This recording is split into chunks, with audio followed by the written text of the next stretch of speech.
Bueno, pois nada, benvidos, benvidas, benvides nunha tarde de decembro como a hoxe, a unha hora bastante pouco habitual na Coruña, que xa contábamos con que non era unha hora de moita afluencia, pero aquí estamos.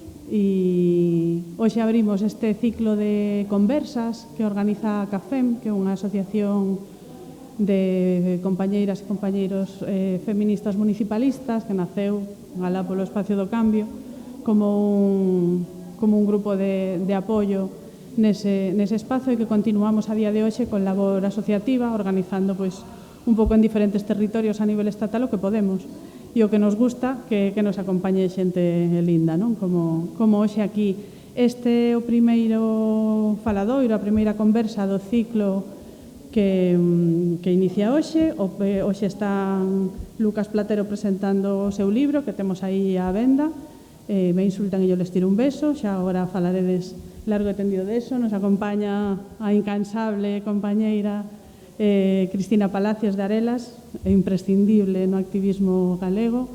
E para a semana que ven teremos a Clara Serra, que manterá unha conversa con Carme Adán, será neste mismo espazo ás 8 da tarde, tamén o mércores, e o sábado 20 de decembro pecharemos o ciclo de conversas con Roi Galán, que virá acompañado de David Bruzos, un compañeiro que traballa tamén masculinidades a nivel activismo galego, e será o día 20 ás 6:30 da tarde no local da Revolteira, na Falperra.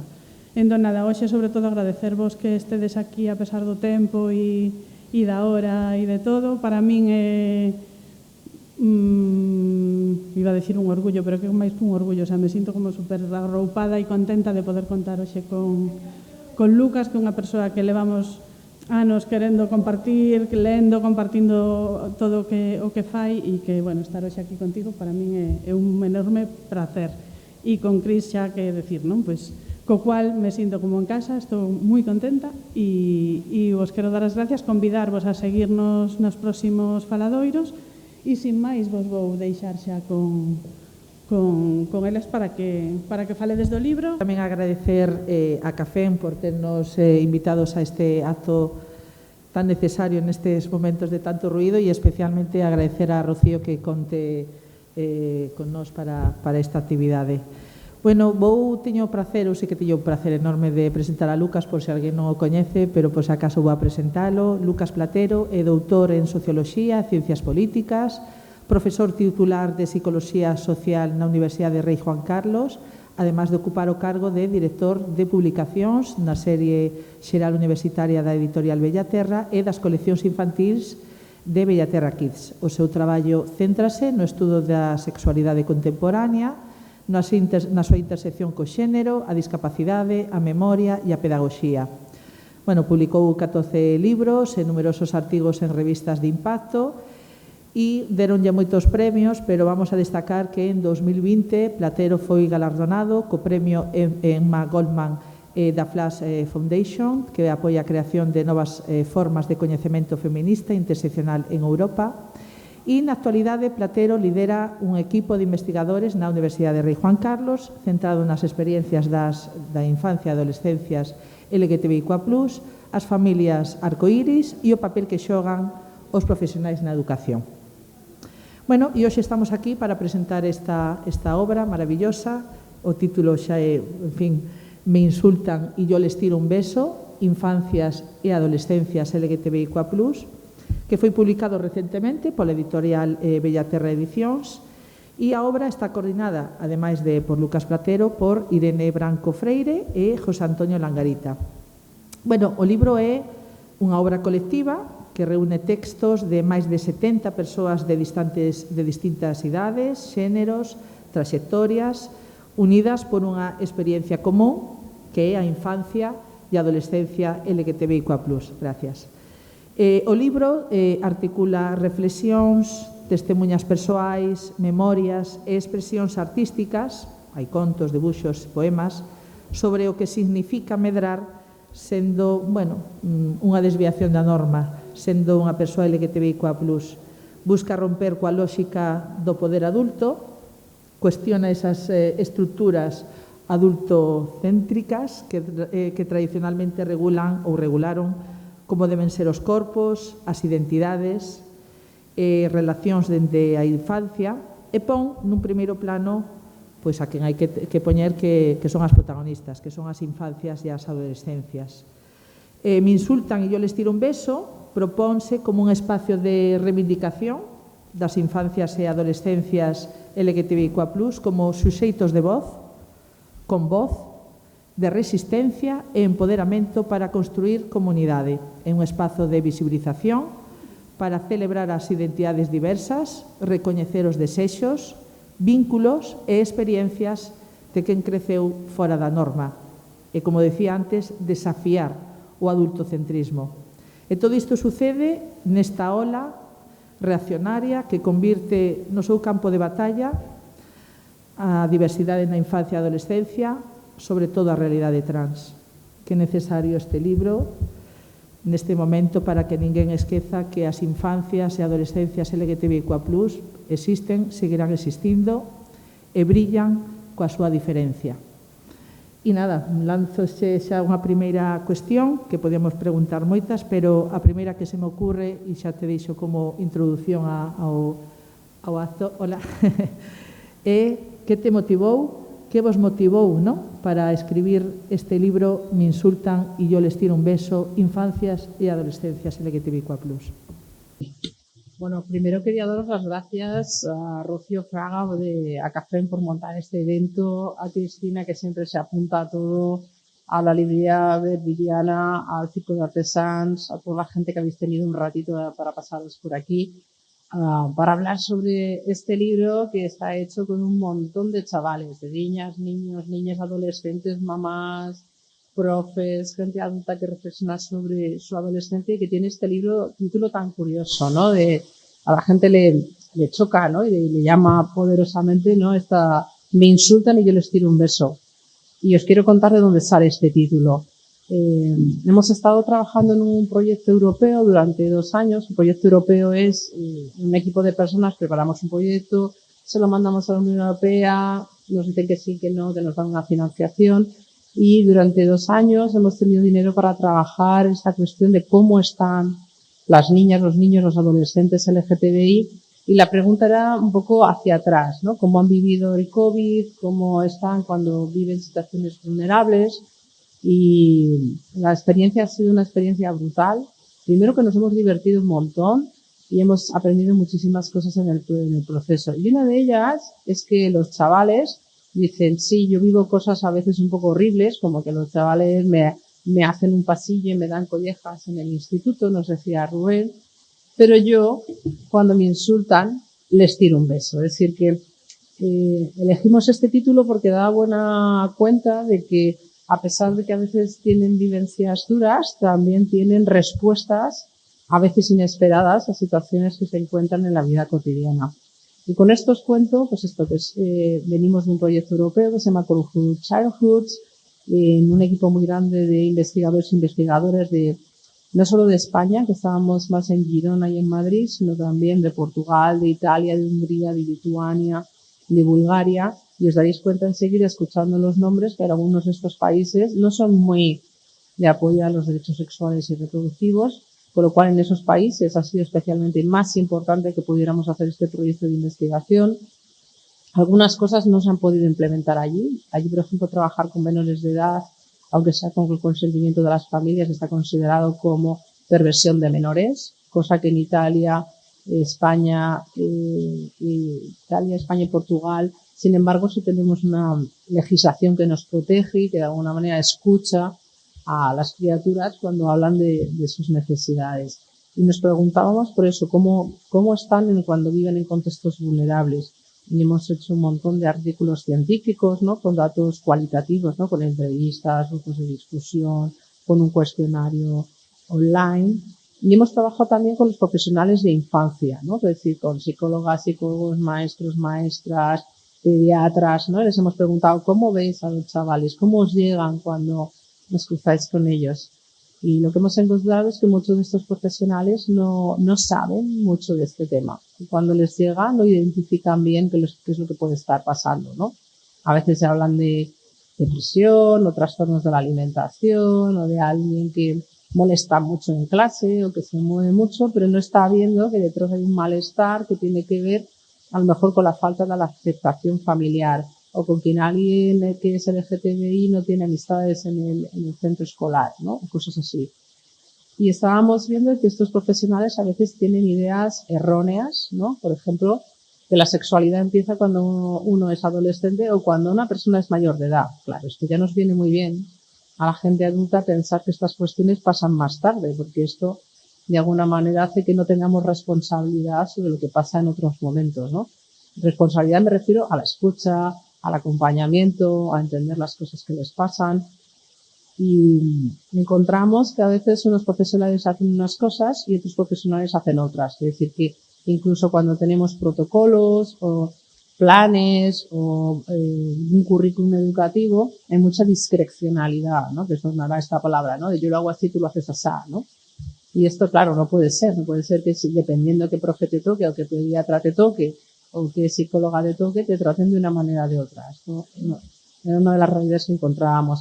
Pero también encontrábamos muchas cosas chulas, como que la gente está montando clubs LGTB en los coles, ¿no? Para los chavales que tienen esta inquietud, o en otros sitios en vez de club LGTBI se llaman desayunos diversos o recreos diversos, y que la gente se está inventando maneras de ofrecer un apoyo a los chavales, a los estudiantes, ¿no? O a la gente con la que están trabajando cuando no hay una articulación de las mismas. Si le preguntamos a los chavales, ¿no? A las niñas, niños, a las criaturas, las crianzas, hay un dato que nos sale todo el rato. Y el dato que nos sale es la falta de escucha.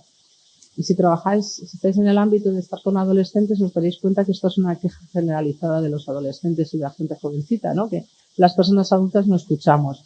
O que la escucha que hacemos está condicionada a que tú digas lo que yo quiero oír, ¿no? Es decir, o que lo digas con las palabras que yo quiero.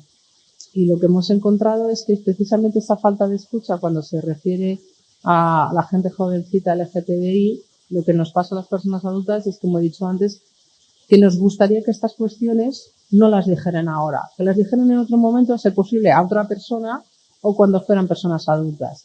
Pero claro, les pasa ahora y les pasa sobre el cuerpo, les pasa sobre las relaciones, les pasa sobre la identidad.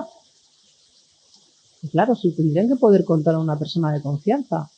¿Y quiénes son las personas de confianza cuando tienes 6 años o 12 o 16?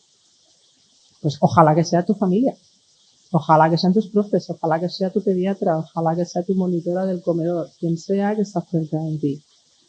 Y claro, lo que nos pasa también a las personas adultas es que no sabemos, ¿no? Que volvemos a nuestras vidas y a nuestra experiencia personal como fuente de conocimiento. Pero claro, imaginaros que esto fuera un examen de geografía y tú solamente pudieras hablar de los sitios en los que has estado. ¿Habéis estado en todos los sitios del mundo o solo en unos pocos? Porque yo solamente he estado en unos pocos. Si yo tuviera que explicar geografía basado en lo que yo conozco, explicaría muy poco. Y esto es lo que nos pasa con las relaciones, con el amor, con el desamor, con la identidad, con la sexualidad, que si yo me baso en mi experiencia, podría hablar de algunas pocas cosas, pero no podría hablar por la experiencia de todo el mundo, ¿no?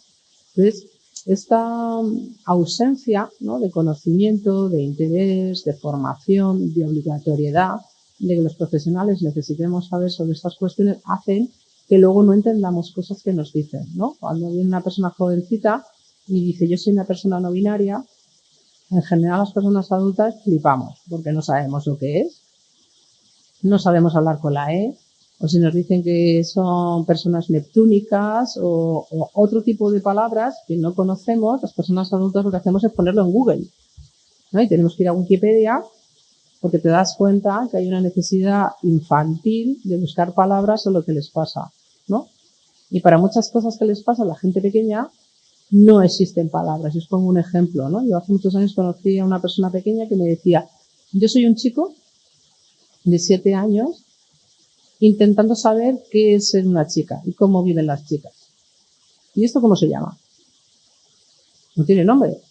Porque podríamos decir, es una homosexualidad temprana, es una persona trans, es una persona bisexual. No tenemos ni idea. O sea, para ese tipo de experiencias infantiles no tenemos vocabulario. Cualquier vocabulario que le apliquemos tiene como un peso, tiene como una solemnidad de lo que tienen las personas adultas, que es la durabilidad, la estabilidad, la coherencia y el comportamiento infantil es necesariamente exploratorio, ¿no? Los niños y las niñas para aprender algo lo juegan, ¿no? Yo me acuerdo un día que estaba en un parque en Sevilla y los niños hacían rum, pututurrum, pututurrum, y digo, ¿estos qué hacen? Hasta que me di cuenta que estaban jugando, ¿a qué estaban jugando? A procesiones de Semana Santa. Claro, eso a mí en Madrid no me va a pasar porque los niños no están sometidos a la Semana Santa sevillana, pero los niños y las niñas juegan a todo lo que ven, ¿no?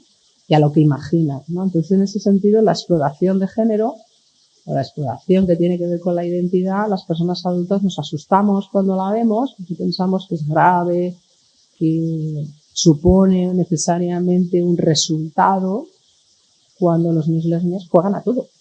Juegan también a las expresiones de género, ¿no? Juegan a mamás y a papás, pero cuando juegan como se supone que tienen que jugar, a las personas adultas nos parece bien.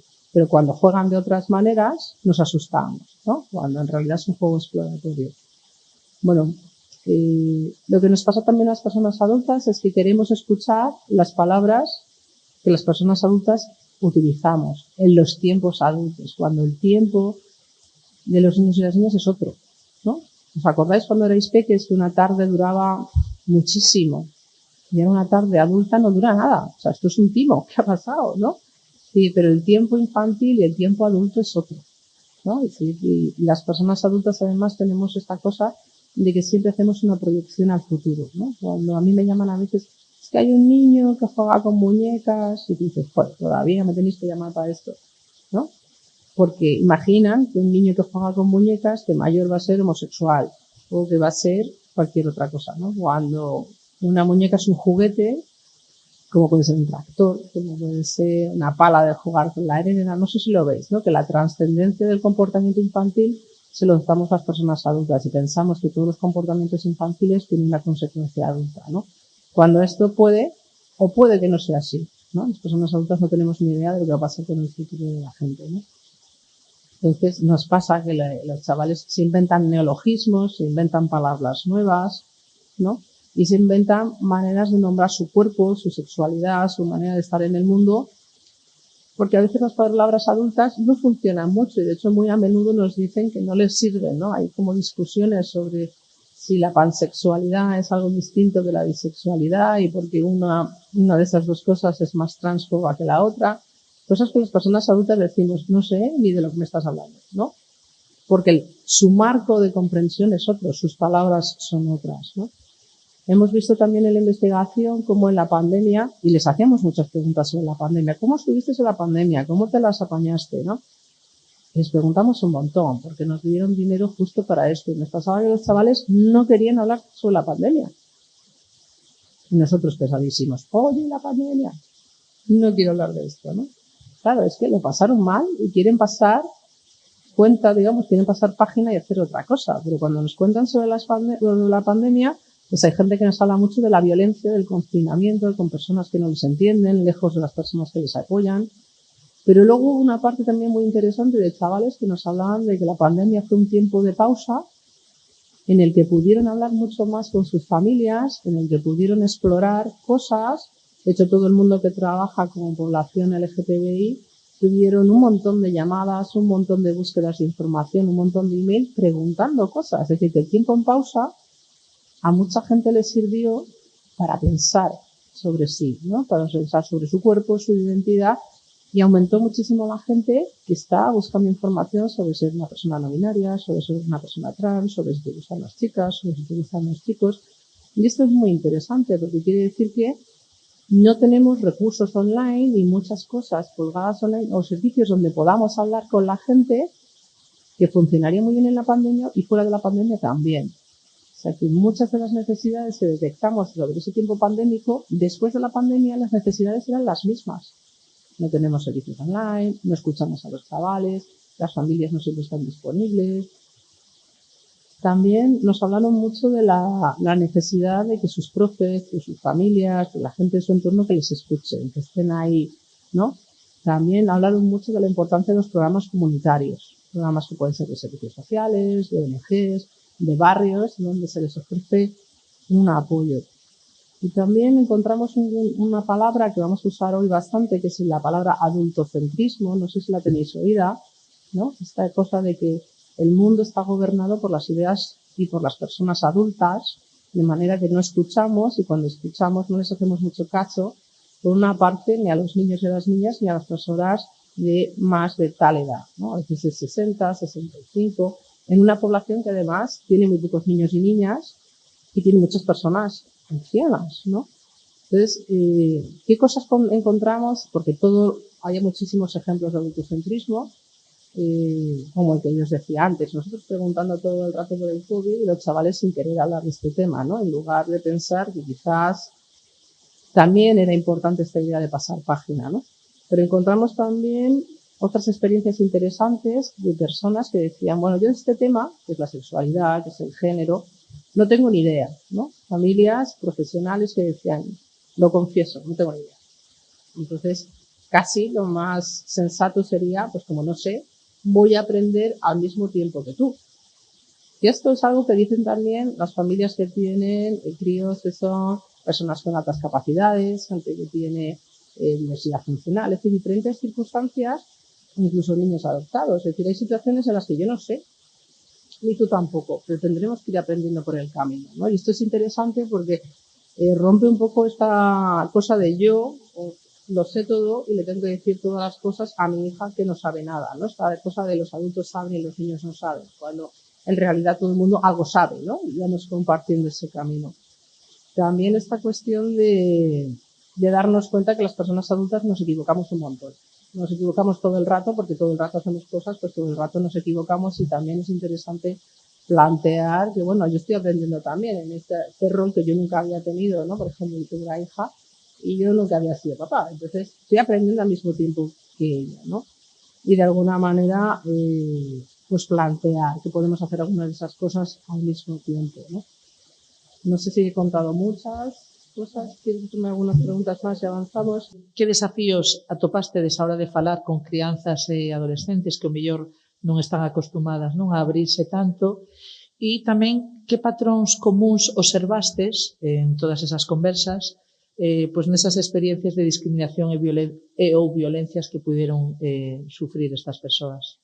Cuando trabajamos, por ejemplo, con profesionales es más fácil en el sentido de que yo llamo y les digo, hola, quiero hacer una entrevista para saber tu trabajo, tienes un ratito, charlamos, voy a grabar la conversación, luego te pasaré una transcripción. O sea, como que ya me sé el guión de cómo va la entrevista y la otra persona adulta como que se lo sabe mejor. Porque cuando trabajas con adolescentes, uno, se aburren y dos, no les interesa nada tu rollo, ¿no? En el sentido de que les gusta quedar con gente joven, les gusta divertirse y entonces, claro, lógicamente tienes que diseñar una sesión a la medida de alguien que tiene 12 años. Entonces, ¿qué aprendimos? Que cuando trabajamos con chavales siempre tiene que haber comida. Tiene que haber una meriendilla, tiene que haber algo que comer, saludable, no otras cosas menos saludables, ¿no? Pues a lo mejor tenemos que tener chuches, bocadillos, agua, cacaolat, yo qué sé, cosas, ¿no? Para comer. Y también aprendimos que aunque hay una actividad principal, también una actividad secundaria, ¿no? Por ejemplo, siempre ponemos una mesa con juegos, como se llaman Steam Toys, me parece, ¿no? Con juegos autoestimulados. No sé si conocéis unos spinners que se juegan con los dedos y dan vueltas, ¿no? Cosas para tirar y estirar, para pintar, para juegos de cartas, porque nos dimos cuenta que montábamos unas sesiones muy largas, ¿no? A lo mejor de 3 horas, y hay gente que se desconcentra y le gusta entrar y salir, porque claro, si tienes 12 años tienes una capacidad de concentración, pero si también hay una persona de 14 y otra de 16, hay como diferentes ritmos. Entonces, siempre era como una concatenación de juegos, con un descanso, con una merienda, con algo para pintar, con juegos aparte. Es decir, que trabajar con gente adolescente tiene como otros ritmos y también fue muy importante traer investigadores jóvenes. Claro, yo tengo ya 55, ¿no? Entonces, en mi equipo siempre tengo gente que, aunque tiene 26 o 27, parece que tiene 19 o 20. Entonces, la gente más joven engancha más, ¿no? Entonces, en ese sentido, como que esos son los desafíos que tenían que ver con la investigación, ¿no? o la parte que eran más como cuestionarios online, trabajamos con youtubers, ¿no? Como que nos lanzaban los mensajes en lenguaje típico más adolescente para que les llegase mejor. O sea, como que hay cosas que tienes que trabajar con gente de la edad. Y las cosas que nos decían los chavales tenían que ver con la familia, ¿no? Con la familia, con las amistades, con el instituto, con el pediatra, con la endocrina de la unidad de identidad de género, que nos hablaban de la importancia de todas estas personas, ¿no? Pues durante la pandemia quise hablar mucho con mis amigas y mis amigos y a lo mejor pues no todos tenían móvil o se le rompió, justo en ese momento no lo podía usar. Y la importancia siempre como de tener esos apoyos de las personas que te sostienen, ¿no? Que te entienden y que desafortunadamente la familia no siempre es la persona que se sostiene, ¿no? Y son casos como dolorosos porque nadie quiere ser una mala madre, un mal padre, ¿no? En el sentido de como de esta cosa cultural de ser un buen padre, una buena madre, pero en la práctica, cuando los niños y las niñas no son como tú quieres que sean, no queremos a los chavales de la misma manera. Y es así, o sea, no queremos a los niños igual cuando son como tú quieres que sean, que cuando rompen con algo tan fundamental como es la identidad de género, la sexualidad, ¿no? Y encontramos gente que tiene sufrimiento, ¿no? Yo me acuerdo especialmente de una chavala, creo que os hablaba antes de ella o vosotras, ¿no? Muy enfadada, ¿no? Que cuando llegaban ellos decían, ay, pues unas pegatinas para regalar y unas chapitas y unos regalos que hemos traído. A mí no me digas cariño, ¿no? Pero entonces digo yo cariño, tal, no sé qué, ¿no? Y muy enfadada, muy enfadada. Y claro, cuando conocí a la madre también entendí ese enfado, ¿no? Esa falta de apoyo ya decía, ¿no? Cuando se meten conmigo en el instituto, se meten conmigo 2 veces. Pero la tercera les meto, ¿no? Que una opción es esta, es cuando me insultan, pues yo les tiro un beso, pero la otra es enfadarme, la otra es meterse en el armario, la otra es no decírselo a nadie e intentar que se te pase. Otra es ser súper buen estudiante, otra es buscar amistades online, o sea, como que encontramos muchas estrategias para, no todas funcionan, no todas les van bien, pero buscan como diferentes lugares donde encontrar ese apoyo. Y lo que vemos es que buscan, que cuando en su entorno no hay, buscan en otro sitio. Entonces, claro, tener 12 años y estar en las redes sociales buscando, pues a veces es una buena estrategia y a veces es una mala estrategia. Son las dos cosas a la vez, porque puedes encontrar gente guay que te apoye, pero puedes estar hablando con un pederasta en otro sitio y no sabes que esa persona es un pederasta, pero tienes 12 años. Y te crees que estás hablando con alguien que tiene 12 años como tú y no tiene 12 años. Entonces, ahí encontramos que las redes son muy importantes para los chavales, pero son ambivalentes, ¿no? Porque puedes encontrar arelas, puedes encontrar organizaciones feministas, puedes encontrar servicios públicos que te apoyan, como que puedes estar perdiendo el tiempo hablando con alguien que te dice cosas horribles, ¿no? O que pone mensajes de odio en las redes, ¿no? O sea que las amistades van a ser muy importantes, las escuelas van a ser muy importantes, los pediatras van a ser muy importantes. O sea, todas aquellas personas que son en las que debemos confiar son una gran decepción cuando no están ahí para lo que tienen que estar, ¿no? Incluso un chaval nos decía, bueno, es que en el instituto hay un profe gay que es muy guay, menos cuando le hablas de lo trans, que siempre dice que estamos demasiado pequeños para saber, o que ya se me pasará, o que cuando sea mayor esto lo tendré claro. O sea que hay como una búsqueda que a veces es difícil, ¿no? Entonces, en esas experiencias de discriminación, incluso los profesionales nos hablan, ¿no? Incluso cuando son chavales tutelados, ¿no? La importancia de ir con ellos al pediatra o ir con ellos a sitios donde que si van solos les van a decir cosas desagradables, ¿no? Por ser LGTBI, y que si van con una persona adulta es más difícil que esa discriminación se produzca. No sé si te he contestado mucho. Sí. Gustaríame saber se nesas conversas ti que observas moito e investigas moito, pois chegaches a valorar cal é o impacto, non? Que pode provocar nas infancias e nas adolescencias LGTBIQA+, ese rechazo e esa discriminación psicolóxicamente canto pode ser ese impacto e non ter acompañamento da familia ou de profesionais. Bueno, hemos visto un montón de cosas. Hemos visto desde trastornos de la alimentación, ideación suicida, falta de ambición o ganas de futuro, un cambio drástico malo en las notas en el rendimiento escolar, mucha tristeza, mucha depresión.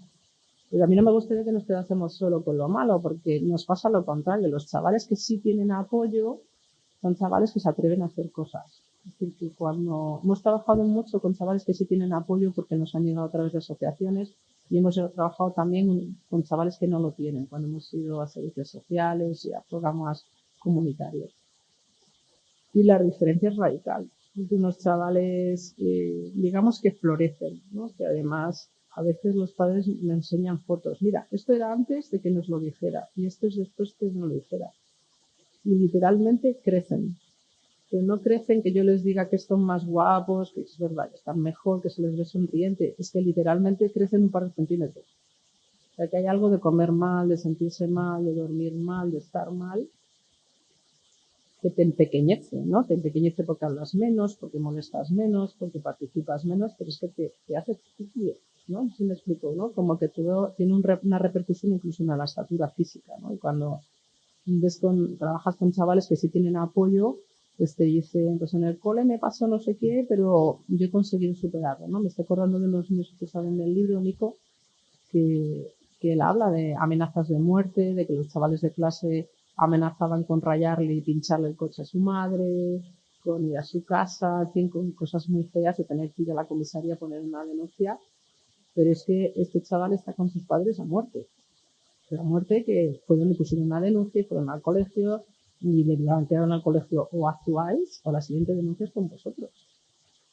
Porque claro, cuando le están acosando a alguien, el colegio tiene una responsabilidad. Y han conseguido que el colegio se mueva, y han conseguido hacer muchas cosas, ¿no? Chavales que luego los hemos llevado a dar ponencias públicas a pediatras, a maestros, a profesores, y los hemos tenido así hablando ellos, ¿no? Con su preparación y que de sus padres en primera línea, que se les trae las lágrimas de chavales que han tenido acoso, pero que ahora con 14 años son capaces de hablar en público, que son capaces de explicarse las cosas difíciles, de conocer conceptos avanzados y que tienen una alfabetización, tienen un conocimiento experto en algunos temas porque han leído, porque se lo han trabajado, ¿no? Y que han escrito un libro con nosotros. Gente muy pequeña. O sea, tenemos un texto, por ejemplo, aquí de un chaval de 8 años, que es el primer texto del libro, que dice: ¿qué es el adultocentrismo? Es cuando la gente adulta se cree superior a las personas mayores y las niñas y piensan que son menos inteligentes y que no saben nada. ¿Cómo combatirlo? Charlarlo con las personas que lo hacen, no ridiculizar a los niños y personas mayores cuando piden ayuda, tomarse el tiempo de escuchar las ideas y las opiniones de los niños y las personas mayores. Esto lo escribe una persona de 8 años. No tiene faltas de ortografía, sujeto, verbo, predicado, va todo bien. Esto, si lo pudiera decir yo de todos mis estudiantes de la universidad, ¿sabes? Está explicando un concepto difícil. Muchos de mis estudiantes de la universidad no saben lo que es el adultocentrismo.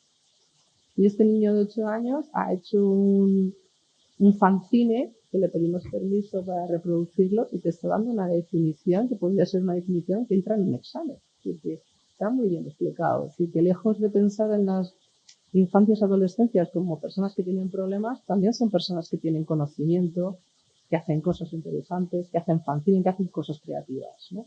Y este libro está lleno de dibujos, de QRs, que te llevan a vídeos, de cómic, de cuentos, ¿no? Que han escrito los chavales, que molan un montón, ¿no? Que hablan mucho más de sus habilidades para enfrentarse a un mundo hostil que de sus problemas como personas que tienen un trastorno, ¿no? Que es lo que la gente siempre ve, que si tiene riesgo suicida, que si estafa mal, que si come mal, ¿no? Y yo lo que veo son chavales con muchas posibilidades, ¿no? Comezaches a ler algún texto, seguramente terás por aí, vexo que sí, un montón deles sinalados que o mellor queres compartir. Un montón de cosas súper guays, ¿no? Pues no sé. En positivo, claro. Sí, el libro está dividido como en 4 trozos, no se llama adultocentrismo, que estas cosas que hacemos los adultos que podríamos hacer mejor. Otra parte que se llama las relaciones y los vínculos, es decir, que cómo te vinculas con los demás. Otro que tiene que ver con los deseos, no el deseo homosexual, sino el deseo como qué deseo yo en la vida, ¿no? Que también tiene que ver con amistades y con otras cosas. Y otro que se llama resistencias, que es cómo me enfrento yo a los problemas que me vienen un poco en la vida. Y os voy a leer algunos trocillos de cosas que han hecho diferentes personas que me parecen significativas y yo creo que os pueden interesar. Esta primera era sobre adultocentrismo y esta es sobre la familia, ¿no? Y dice, también la familia nos interpela sobre la identidad y la orientación sexual, como es el caso de la madre de Mara, 16 años, chica cis bisexual. Vivo con mi abuela, vivo con mi tía, vivo con mis padres, tengo mucha gente y les cuesta entenderlo, porque no han tenido cerca gente, o al menos tampoco les han hablado de ello, les cuesta entender los términos y siempre estoy discutiendo, siempre hay una discusión sobre algo, porque utilizan términos que a mí no me gustan, porque me parecen insultantes, ¿no? Es algo que le dice una chavala de 16 años. O aquí, en el ámbito educativo, dice que el chaval, mi instituto es más o menos conocido por ser LGTBI friendly, es decir, que hacen cosas LGTBI, y se conoce por aceptar muy bien los cambios del nombre de las personas trans. Y sí, he tenido un profesorado así, LGTB, mazo de veces. Y por otro lado, también se encuentran con que hace poco mi profesora dijo que tenía novia, concretamente, y todos en plan, ¡ah, qué fuerte, mi profe tiene novia! ¿No? La importancia de los referentes y de tener gente que habla públicamente de esto. ¿Quieres leer esto? Es un poema de Gloria Fortún que a mí me gusta mucho sobre la infancia. Vale, dice, siempre serás demasiado importante, como todo amor a los 12, cuando lo que ardía carecía de nombre y los secretos estaban en inglés, en esas revistas para chicas que traías de USA, Super Teen, Bob, Tiger Beat, cierro los ojos y pienso en ti. 30 años así. Llevas jersey verde y falda escocesa y me buscas en el patio del colegio y me escribes notas con boli negro y yo te respondo con azul y Bea se las pasa a Miguel y Miguel a Juan Pablo y Juan Pablo a ti. Comentabas ayer, reencuentro adulto, las hijas que no partimos en casa, la geografía en orden y la posibilidad de retomar 1990, que ojalá poder vivir 2 vidas. Y yo te digo, dejémoslo en 3. Sigue. Dice, en una, sí fuimos al Bloom Ambition juntas, ¿vale? Y nos besamos en Papa Don't Preach. Y sabías, bueno, yo no soy muy bien inglés, apinabadas, como buena niña norteamericana, vale. En la tercera vida fuiste mi primer beso, inauguraste mi boca y mi deseo por las mujeres, y nuestro beso creció para ser todos los besos que hemos dado, igual que mi amor por ti creció para ser todas las veces que he amado. Qué bonito. ¿Qué años tenía? No, esto es una persona adulta hablando de su... Es una persona adulta hablando de su infancia. Es Gloria Fortún, que es poeta y que nos ha regalado, porque le pedíamos también a gente adulta que escribiera sobre su infancia, ¿no?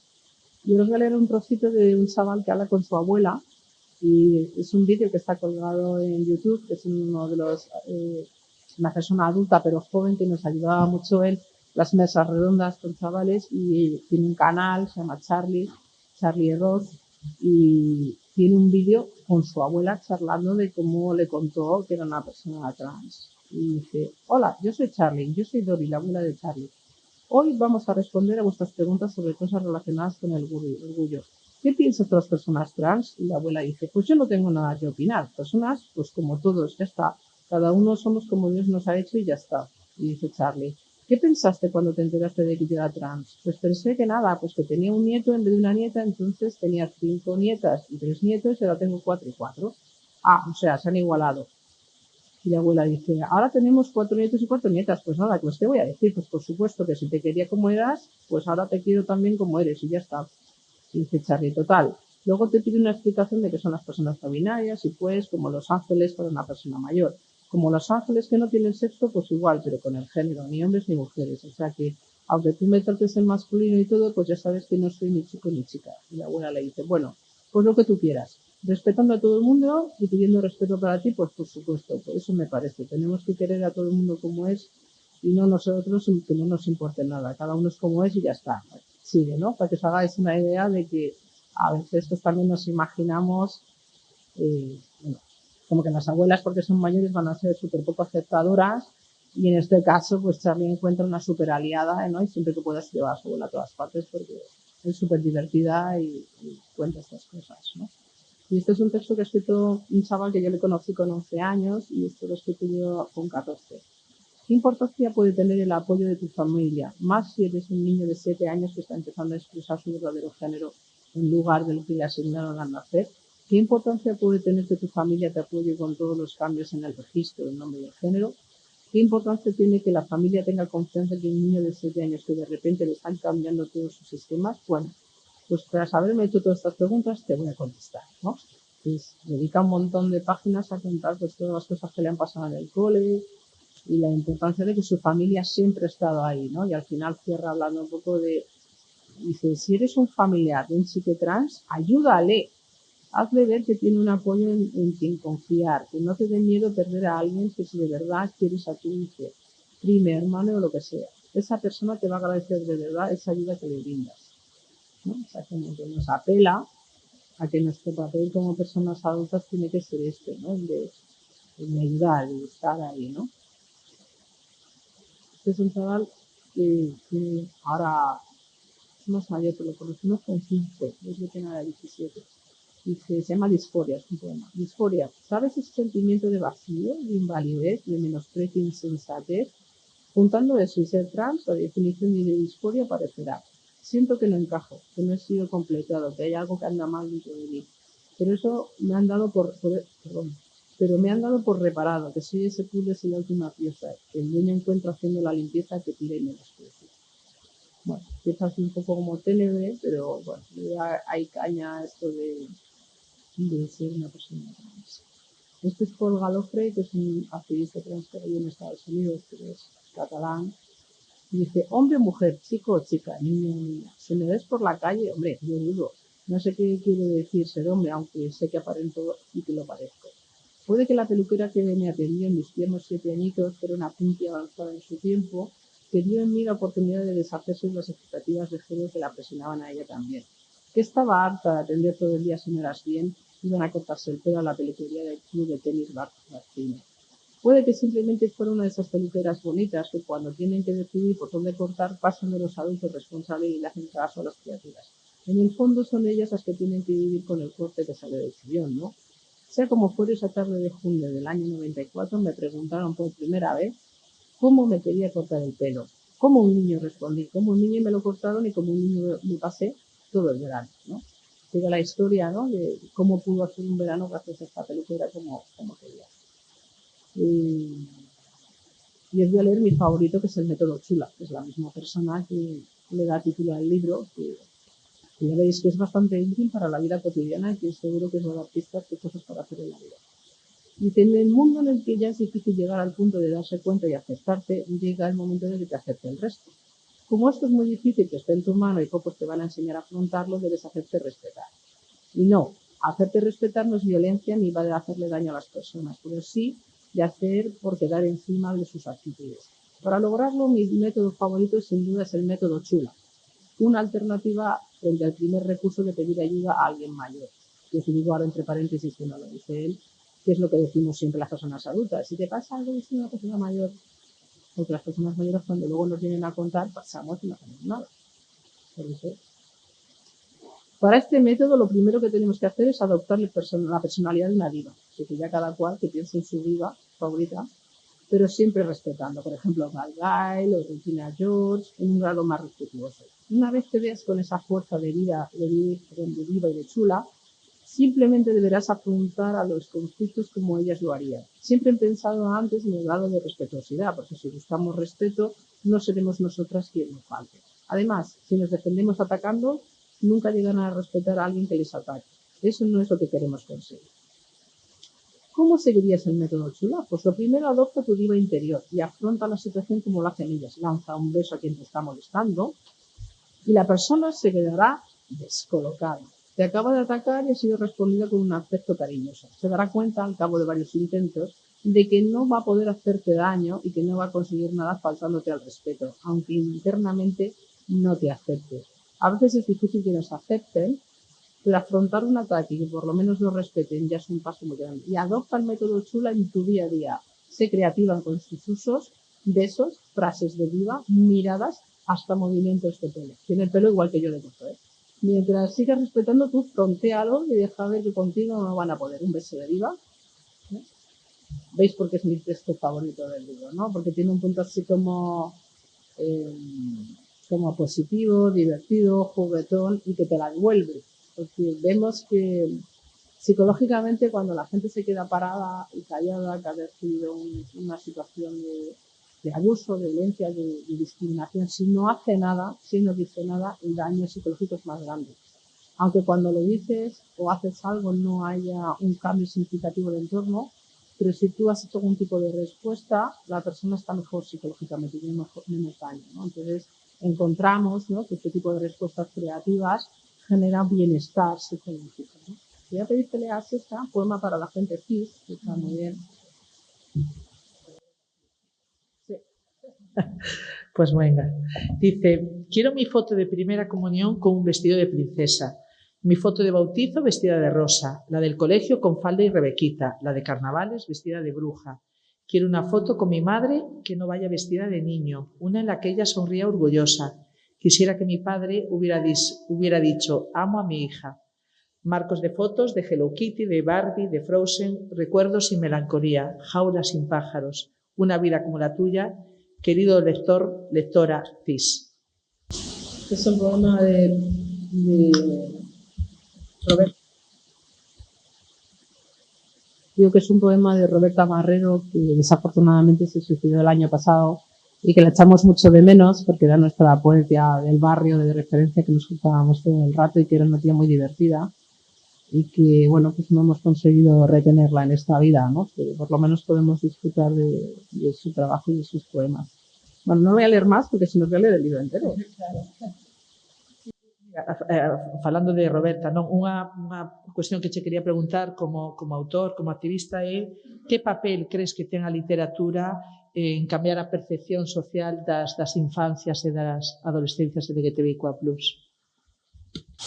Y el papel que tiene la literatura y también el hecho de conocer películas y ir a eventos donde conoces gente es imaginarte una vida. Porque cuando la gente no tiene ganas de vivir es que piensa que su vida no tiene futuro, que no hay nada esperándole que vaya a ser mejor de lo que pasa hoy, ¿no? Que piensan que su sufrimiento es mucho más grande que lo que podría llegar a pasar, ¿no? Y yo creo que con estas cosas que hacemos, ¿no?, con este libro, con las pelis que hacemos, con toda la producción cultural, ¿no?, yo creo que lo que estamos haciendo es mostrar que hay un futuro posible, que hay una vida posible, aunque los demás te digan que tu vida no tiene sentido, que dices cosas que no molan, que lo tuyo es un trastorno, ¿no? Que la gente hace un tiempo pensaba que lo nuestro era un delito y un pecado, ¿no? Y yo creo que lo que hacemos con nuestras vidas es mostrar que, bueno, nuestra vida es cotidiana, ¿no?, que no es necesariamente muy distinta de las demás, pero que desde luego tiene sentido y que tiene sentido leída también en comunidad, ¿no? Cuando los chavales con los que hemos hecho este libro, de pronto yo les cuento, pues he ido no sé dónde y he contado esto, y a veces vienen conmigo y estuvimos en la feria del libro firmando libros y les cuento lo que las personas adultas sienten cuando leen este libro, cuando lo leen otros chavales. Es una emoción compartida porque te das cuenta que estás tocando algo íntimo de las vidas de las demás y es esa capacidad de imaginarse, de sentir que esa soledad que sentimos a veces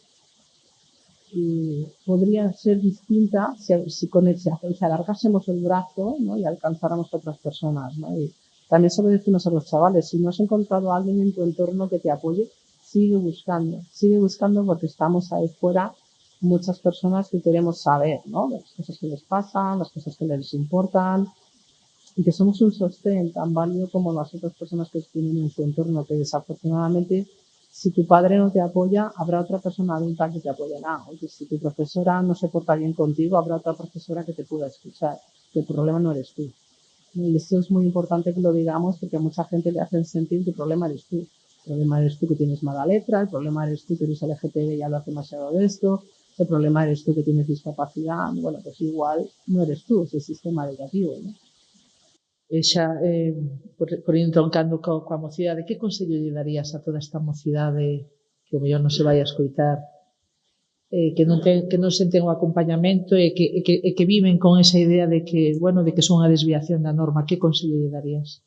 Que he dicho antes, que sigan buscando, si no tienes a nadie a tu alrededor que te apoye, sigue buscando, porque hay gente a tu alrededor que te va a escuchar y además a veces esas personas no te las imaginas, ¿no? Pues como la abuela que piensas que por su edad no te va a entender, o que la profesora de matemáticas que es un tostón y que no te va a entender y a veces te equivocas. O sea que igual que Charlie encontró a su abuela que le escuchaba, ¿no?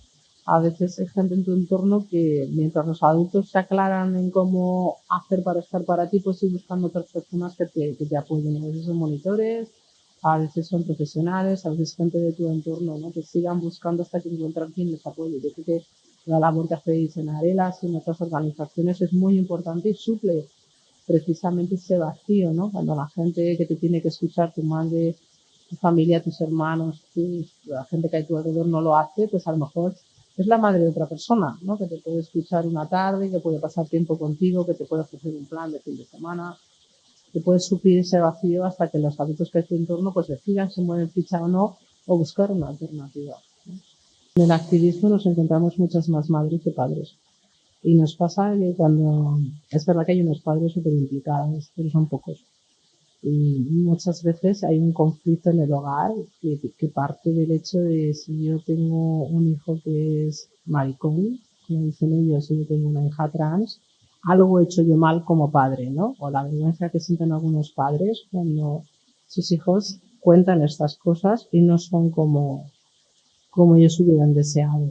Que no parte de fijarse en las necesidades de la persona pequeña, pasan por que la persona adulta se siente conflictuada con lo que está sucediendo y claramente es una cuestión machista. Es decir, un señor que está pensando qué piensan sus amigos porque tiene un hijo homosexual, una hija lesbiana, una hija trans o lo que sea, está pensando en él, no está pensando en una persona joven que le está pidiendo un apoyo.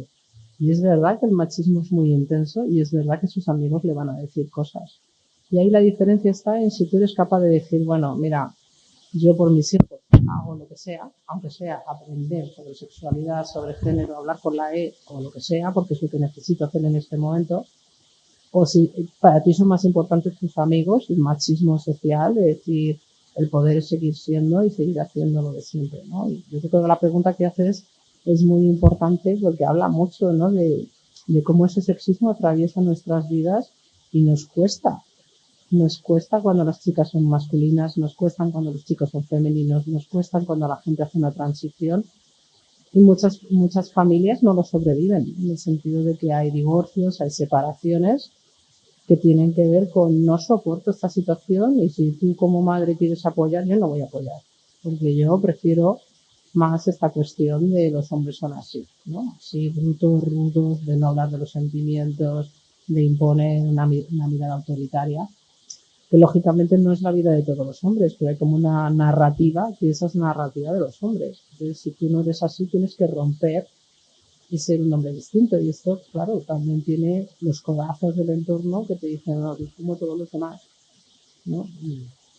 Y no sé en tu experiencia en Arelas, pero en mi experiencia hay muy pocos hombres y los hombres que hay tienen muchas cosas que trabajarse y a veces se atreven y lo hacen y hacen unos viajes muy bonitos gracias a sus hijos e hijas. Pero a veces hay un me doy la vuelta y paso y no quiero implicarme. Y esto te lo dejo a ti como madre o a la abuela o a los hermanos mayores y ahí te quedas. Entonces, no puede ser que alguien de 12 años sepa que el amor de sus padres es condicional a que se porte bien. El amor de los padres y de las madres tiene que ser incondicional. Es el apego, es el amor primario que te va a enseñar a tener un estilo afectivo el resto de tu vida. Entonces, si la gente adulta no te atreves a querer a tus hijos, a tus, no sé, o tratar bien a tus estudiantes, o tratar bien a la gente que tienes en consulta como pediatra, no sé, algo no va bien, ¿no? Por aportar a nosa experiencia en Arelas é tal cual. Maioritariamente, quen nos chama e quen está, temos un grupo de WhatsApp de familias, pois solen ser as nais, non? E efectivamente en Arelas tamén temos experiencias de mulleres que, bueno, no momento en que empezaron a apoiar a súa crianza, pois papá decidiu desaparecer ao punto, e é algo que a mí moitas veces me chama a atención, que papá non quere saber nada do seu fillo, filla, fille, e a nova parella de mamá, sí. E este tamén é un home, non? É curioso, non? Bueno, pois son cousas que se dan e que observamos, non? E sí que é verdade que eu, que xa son uns cantos anos e observo moito, os papás suelen rechazar máis as nenas trans.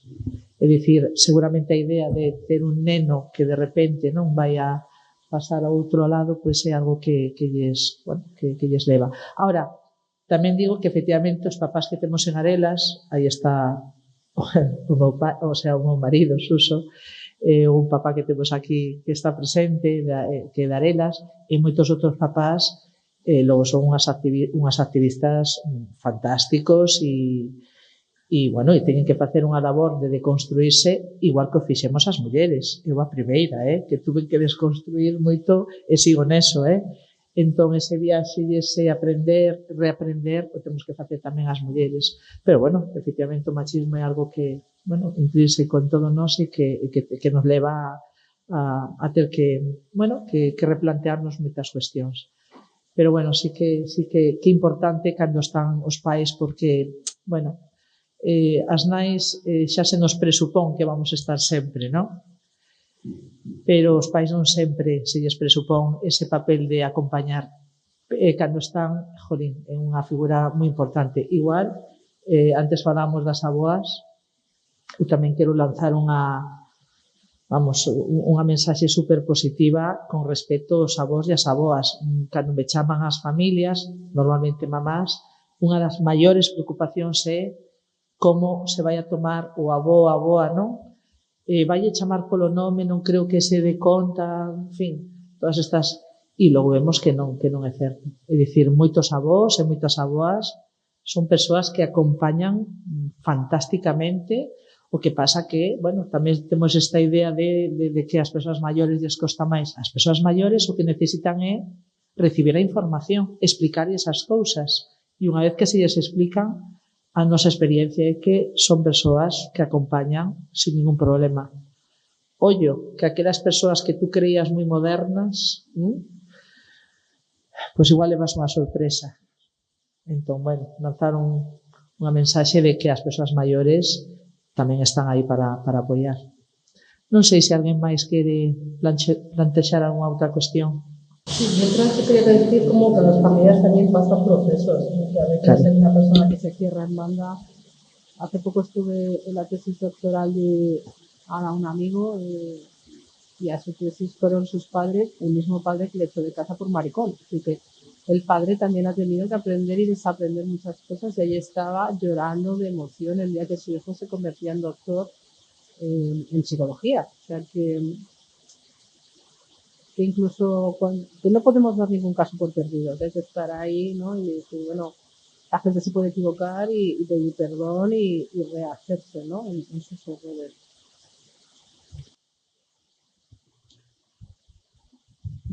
Hola. Bueno, eu a verdade é que quería plantexar unha pregunta relacionada cunha asociación transfoba e defensora das terapias de conversión da que teño escoitado falar vía prensa, que é Amanda. E me pregunto que pasa cos fillos destas familias, se en algún momento teñen formulado a súa voz, que defensas poden ter. Creo que desenvolveron un discurso que se refire a eso, sobre todo a homes trans adolescentes chegaron a formular unha teoría que o cuestiona de raíz. Entón, eso que me preocupan as voces dos fillos destas familias. Yo solo conozco una persona cuya madre es una conocida transfoba, que es una persona no binaria además. Yo creo que mucho de esa rabia que hay tiene que ver con no aceptar a esos hijos, lógicamente, y el tiempo dirá a ver qué pasa con estas criaturas. Algunas de ellas son personas adultas y bueno, todo el mundo sabemos, ¿no? La gente que trabajamos en psicología, que las terapias reparativas es una forma de tortura. Es decir, que cuando tú pasas por una terapia reparativa de electroshock o de estímulos aversivos, no es que no te gusten los hombres y las mujeres, es que no te gusta nada, o sea, porque es un proceso, digamos, traumático y que con el tiempo tiene una recuperación espontánea. Es decir, que la persona eventualmente a lo largo del tiempo volverá, digamos, a su ser, ¿no? Es que como terapia reparativa es una terapia poco humana y además poco efectiva, ¿no? Porque no repara nada, ¿no? Solo castiga a la persona. Entonces, claro, hacer de ese dolor un tipo de política y además una política en contra de los derechos de los demás, aparte de inmoral, me parece nefasto, ¿no? O sea, no sé qué va a pasar con esos chavales y ojalá el tiempo les ayude, ¿no?, a colocar esas cosas que sienten y el daño que en su casa están recibiendo. O que podo dicir é que en Arela sempre estaremos abertas e esperando para axudar no que poidamos, pero sí, me temo que moitas destas persoas van a estar dañadas durante moito tempo porque que a túa propia nai porque ao final unha familia supónse que é ese espacio, non, incondicional, de apoio incondicional, sexas como sexas, non, trans ou outra cousa, me dá igual, e ver que ese espacio que ten que ser de seguridade e xustamente que fai esas batallas contra ti ten que ser terrible, non? Bueno, pues eu espero que estas persoas atopen esas persoas referentes, esos espacios donde sí que se sintan escoitadas, valoradas e a veras, repito, espero que sempre estamos abertas para crear ese acompañamento positivo. Dende aquí, dende logo, se nos escoita algunha destas nais que non creo, ou sí, ao mellor sí que nos están escoitando precisamente, seguramente para criticarnos, pois tiramosles un bico, pero sobre todo recordamosles, pois iso, que cando se decide ser nai, decídese ser nai con todo o que veña, non, por diante. E, dende logo, pois eso, como nai dunha rapaza trans, o único que podo dicir é que querer a miña filla é o máis importante que podo facer nesta vida, non sei. Sí. Aproveito porque xe cando falábamos antes de vir para aquí, tamén un pouco para que tanto a experiencia de Arelas como a que podades coñecer no resto do Estado así, desas, bueno, falábamos do tema dos grupos nos que as chicas trans lles costa máis traballo falar, non? En espacios en espacios mixtos dentro das persoas trans. Un pouco unha reflexión sobre eso, non? De ao final, bueno, pois aí tamén se están exercendo, non? Nos estamos as mulleres trans se cortan máis en falar, agora contará Cristina, e a importancia do que contabas deses grupos que se xeneraron entre chicas trans, relacionadas co tema despois de pasar por diferentes operacións, de falar do que pasa unha vez que xa o proceso de transición está moi avanzado, todas esas dúbidas que me pareceu super interesante porque realmente aínda as persoas que aliadas, interesadas no tema, pois aí se nos escapa e somos conscientes de que efectivamente falta un montón de información que si nos falta en moitos entornos que se quere buscar, pois en entornos nos que non hai como acompañamento familiar ou non está unha Arelas ou unha asociación, pois, bueno, pois esa dificultade que logrades salvar, sí que me gustaría que contarades un pouco, tanto que facedes desde Arelas como de outras experiencias que coñecedes. Sí, bueno, antes falábamos da importancia dos referentes, de crear os espacios seguros e demais, non? E en Arelas, pois é algo que nos importa moito, nós traballamos moito con persoas trans que non teñen apoio familiar.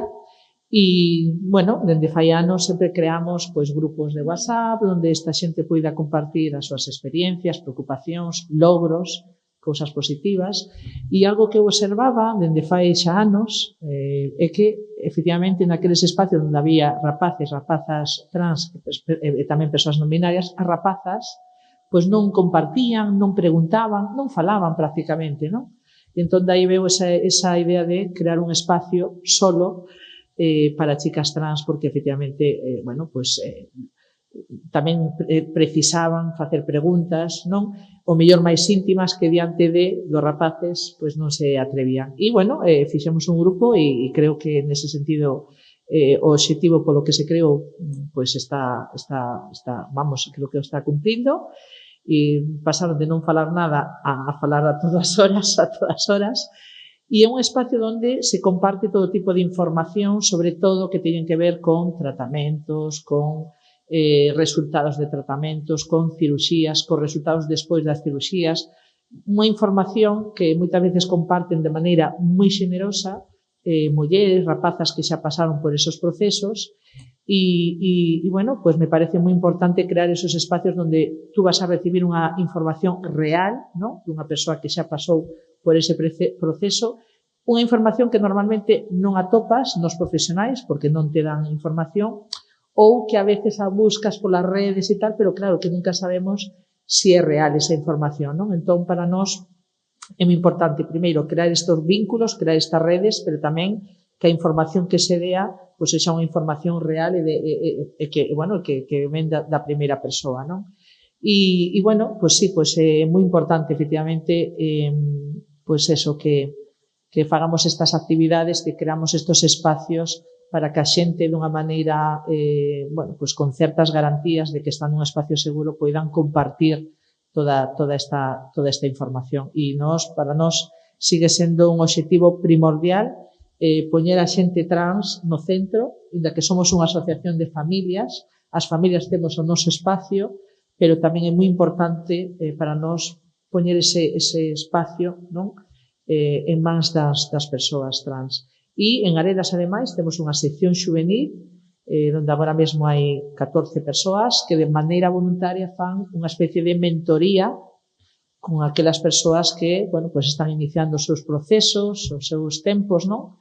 E que fan esa labor de guía, de consello, de orientación, que sempre están aí para escoitar, para que esas persoas que todavía están, bueno, iniciando e con moitos medos, con moitas ansiedades, con moitas preocupacións, pois tratar de desproblematizar, non, a situación e facerlles ver que, bueno, pois que eu estou aquí, xa pasei por ese proceso e que vas a salir adiante, non? Esa que falabas antes de imaginar un futuro, non? De saber que tú vas a ter unha vida e, bueno, me parece moi importante esa labor que creo que facemos en Arenas.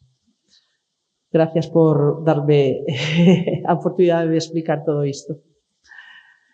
Non sei se hai unha cuestión máis, queredes, porque a mí sí que me gustaría facer outra cuestión, e é un pouco preguntarche polos retos de futuro, non? Que retos, sobre todo coas familias, cos profesionais, que temos que facer, que ten que suceder para que, que as vidas das infancias e adolescencias LGTBIQA+ sexan mellores, que entidades como Arenas ou que estes libros non sexan necesario facer, non? Bueno, yo creo que la cuestión es la escucha, ¿no? Si escuchásemos a la gente adolescente, si escuchásemos a los niños y a las niñas, no tendríamos que estar aquí hablando de estas cosas, ¿no? Porque las cosas que nos plantean no están tan locas, ¿no? En el sentido de me quiero cortar el pelo, quiero una camiseta rosa, no son cosas tan difíciles para hacer, ¿no? En otros momentos piden otras cosas más difíciles, ¿no? Pero es no ir al ritmo de las personas adultas, no hacer solo lo que las personas adultas quieren hacer y atrevernos a escuchar, ¿no? Más allá de las expectativas que tenemos, ¿no? Y esto alude al rol profesional, alude al rol familiar, alude al contexto de las amistades, ¿no? Es decir, cuando tú tienes un amigo o una amiga es cuando sientes que la otra persona te está escuchando, que te respeta, ¿no? Que está ahí un poco por ti. Y esto es lo que están planteando estos chavales, ¿no? No que les traten especial y mejor, sino que les dejen vivir y que les traten un poco como se trata a la gente que queremos, escuchándola, respetándola, ¿no? Y eso nos lleva a ser mejores profesionales, a ser familias que hacen un apoyo un poco de mejor calidad, ¿no? No solamente supeditado a que tus amigos te digan que bien lo haces, ¿no? Sino hacer una cosa más honesta, más atravesada, ¿no? De poner, tú decías antes, a las personas trans en el centro. Yo hablo un poco de la infancia y la juventud. Poner a la infancia y la juventud en el centro, que en realidad el horario de la escuela, las actividades extraescolares, donde vamos de vacaciones, ninguna de esas cosas tienen voz y voto los chavales, es que ni lo que comen. Entonces, que algunos momentos de su vida sean de escucha verdadera, ¿no? No una escucha condicionada que sean como tú quieres.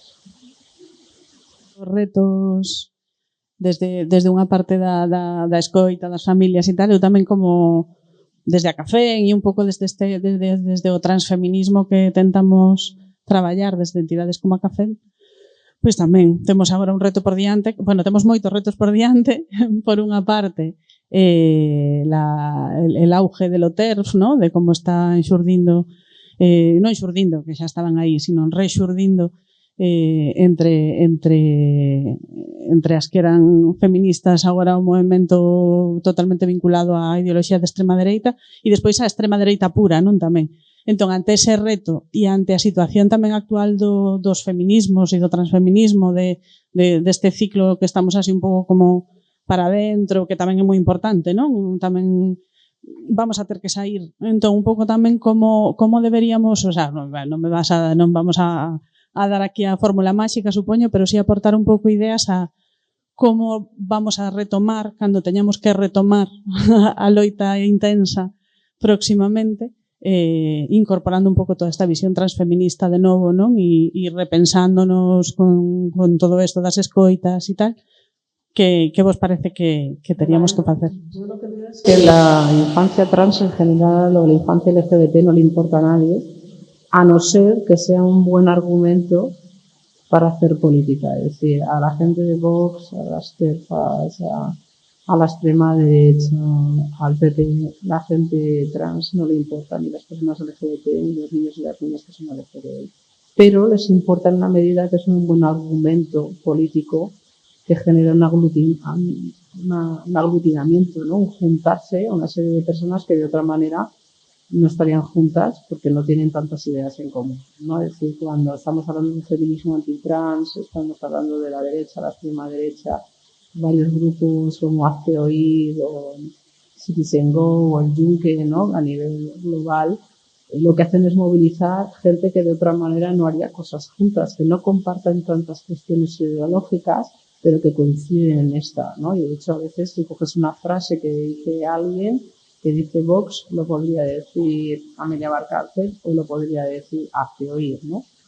Cuando los mensajes son tan intercambiables, te da la sensación de que todos los actores políticos son el mismo y no son el mismo. Entonces, varias personas que investigan este tema nos dicen, ojo, cuidado, no confundir unos con otros, aunque sean fascistas las cosas que hacen, ¿no?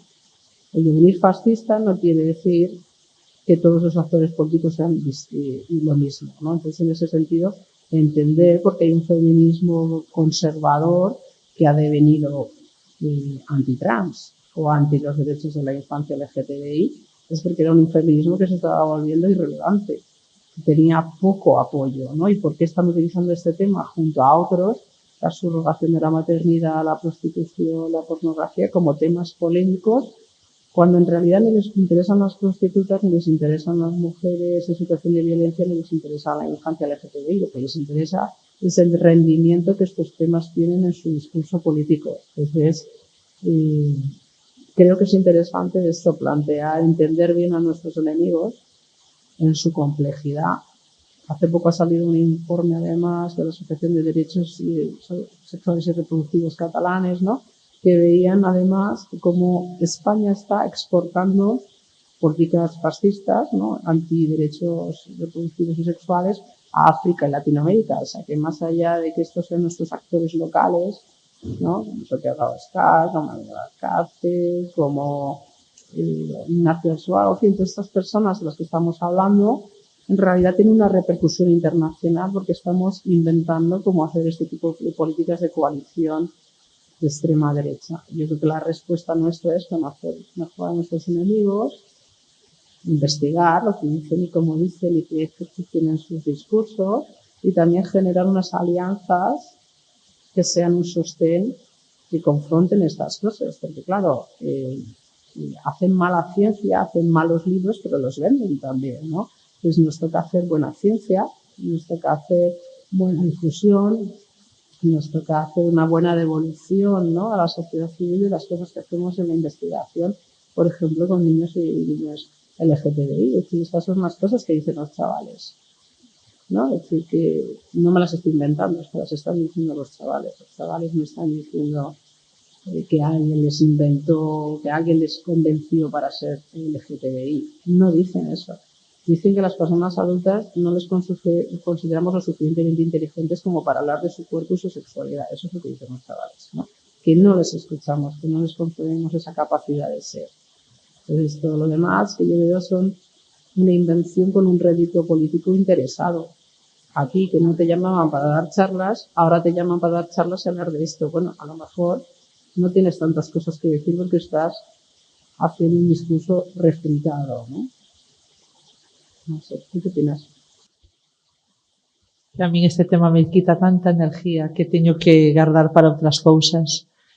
E que vendarelas o que facemos é pois o traballo do día a día. Non respondemos outra vez cos bicos, non? Para nós, contra toda esta oleada de terfas, a nosa resposta é traballo silencioso, revolución silenciosa, o que falábamos antes, ir aos centros, ás universidades, atender as persoas, acompañalas, dar formación, información, o traballo do día a día. É que a nosa forma de combatir todo isto, e non darlles cero publicidade, porque o que queren é publicidade, queren que arelas contestemos, arelas non contestamos a nada, nos chaman de todo, nos caladiñas, traballando e non dando demasiada publicidade o que facemos, porque o importante para nós é pois as vidas que estamos cambiando, que quero pensar que sí, e estas, pois, imagino que en algún momento se cansarán, buscarán outro tema, o problema é que buscarán outro tema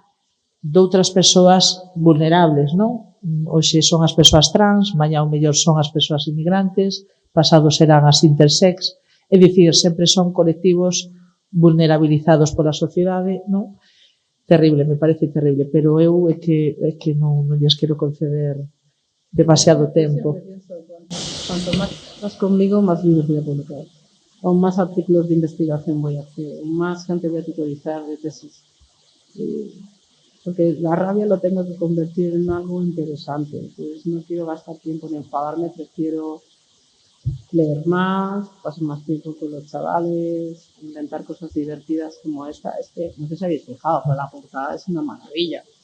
Pues prefiero esto, fijarme en que hay un artista que nos ha hecho un unicornio que mola un montón, ¿no? Aunque hay un chaval de 8 años que ha hecho un fanzine, que además es de Argentina y que nos ha dado los derechos para publicarlo. Esto me interesa mucho más, porque tiene que decir un chaval de 8 años sobre el adultocentrismo. Me interesa infinito más.